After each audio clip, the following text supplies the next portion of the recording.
Iniimbestigahan na ng PNP ang nagkalat na mga kabaong sa iba't ibang lugar sa Metro Manila ayon sa Malacanang.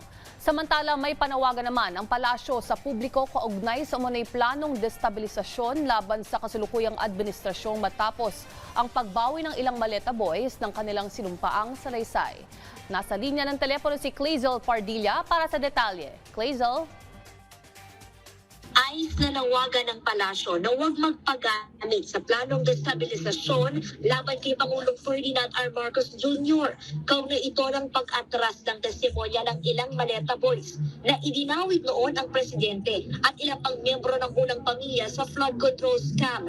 Binawi ng ilang maleta boys ang kanilang akusasyon at inamin na ginawa lamang ito para sa pera. Samantala, ipinaubaya na ng Malacanang sa Ombudsman ang investigasyon sa maleta boys patungkol kay dating House Speaker Martin Romualdez. Huwag magpabitag sa ganitong plano para lang sa pera dahil may mga taong inosente ang inyong sisirain. Naniniwala ang Malacanang na kailangan munang pag-aralan mabuti ang hiling ng Estados Unidos na i-extradite patungo ng Amerika si Kingdom of Jesus Christ leader Apollo Kibuloy para harapin ang kanyang mga kaso. Kabilang dito ang sex trafficking, fraud at cash smuggling.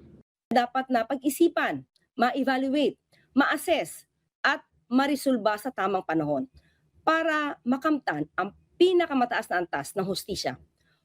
Hustisya para sa mga di umanong biktima rito at sa US at pati na rin sa akusado. Na-endorse ng department ang mga dokumentong may kinalaman kay Kibuloy sa Justice Department.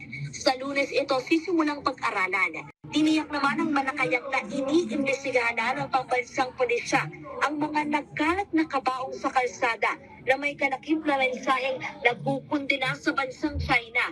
Ayon sa Malacanang, hindi pinipigilan ng gobyerno ang malayang pagpapahayag.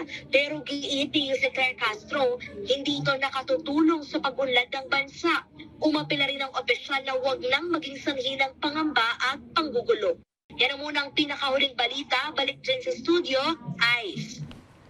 Maraming salamat, Clazel Pardilla.